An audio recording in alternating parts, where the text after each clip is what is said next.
Welcome to The Explainer. Today, we are cracking open a book that many have called the ultimate blueprint for success, Napoleon Hill's Think and Grow Rich.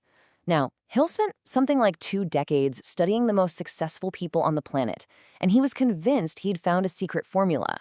But here's the thing. It's not just about money. It's really a guide to achieving pretty much any goal you can set your mind to. Okay, so everything, and I mean everything, in Hill's entire philosophy kicks off with this one single idea. And we're not talking about just a casual wish here. Like, I hope I win the lottery. No. Hill is talking about a burning desire, a deep, intense, all-consuming obsession with a very specific goal. It's the spark plug that gets the whole engine roaring. So how does that actually work? How can a simple thought, something that's totally intangible, start its journey to becoming something real in the world? Well, according to Hill, the very first step is turning that wish into a full-blown obsession. Hill tells this incredible story about a guy named Edwin C. Barnes to really hammer this point home. So Barnes had this one single goal. He wanted to become a business partner with the great inventor Thomas Edison. He had no money, no connections, nothing. He just showed up and declared what he was going to do. And as Hill tells it, Barnes mentally burned all his bridges, giving himself no option to retreat. His desire was just so powerful that he basically willed that partnership into existence. And this right here, this is a core belief of the whole book. Hill was absolutely convinced that our thoughts, these invisible things in our heads, could literally be transformed into physical reality. He argued it wasn't some kind of magic, but more like a science, a process based on certain principles. So, how on earth is that supposed to work? Well, according to Hill, it all starts inside what he calls the workshop of the mind. The idea is, before you can build anything out there in the real world, you first have to program your internal engine, your subconscious.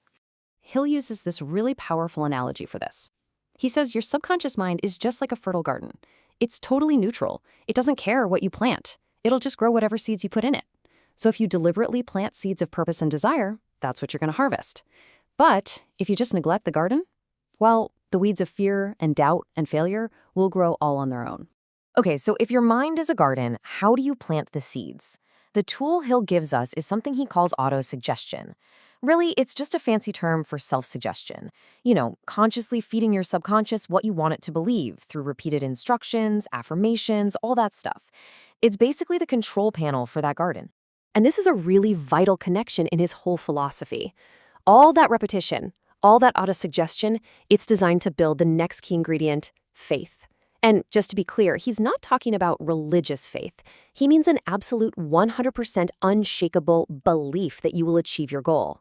He calls this kind of faith an eternal elixir that gives your thoughts real power. And he doesn't just leave it at that. To make it super practical, he lays out this 5-part self-confidence formula. This is his actual method for autosuggestion, and look how specific it is. It's not just think positive. It's demanding action, it's visualizing for 30 minutes, writing it down. For Hill, each one of these steps is a direct command you're giving to your subconscious to build that rock-solid belief. Okay, so we've been talking about what goes on inside your head. But what's really interesting is how Hill connects our personal thoughts to, well, a universal power. This is where his philosophy gets a little cosmic. So Hill proposes this idea that, for his time, was pretty radical. He believed the human brain isn't just a container for your thoughts. He saw it as a complex biological radio, a broadcasting and receiving station for thought vibrations. In Hill's view, these thought vibrations travel through this medium he called the ether. You can almost picture it like a giant cosmic energy field. He believed this ether carried the vibrations for everything, fear and poverty, but also success and wealth. The key, he said, is that your thoughts, especially when you mix them with strong emotion, act like a magnet. They attract similar vibrations, which then makes your original thought even stronger.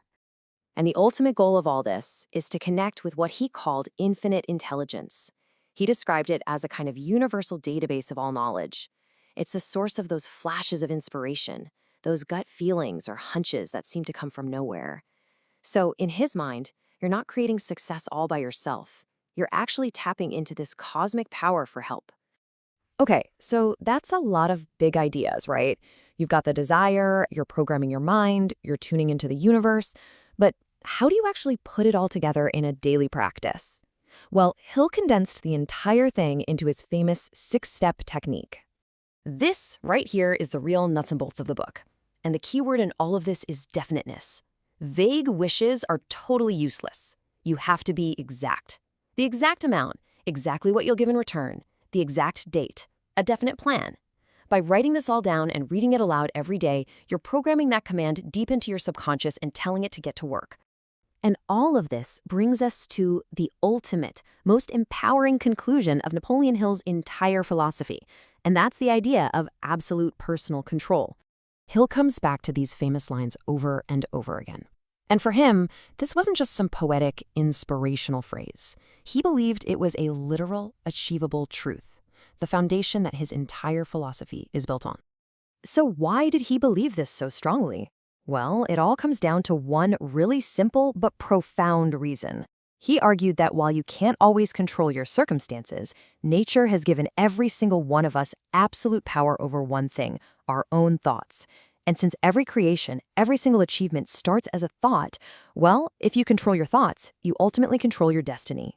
So by mastering your inner world, your desire, your faith, your thoughts, you gain the power to shape your outer world.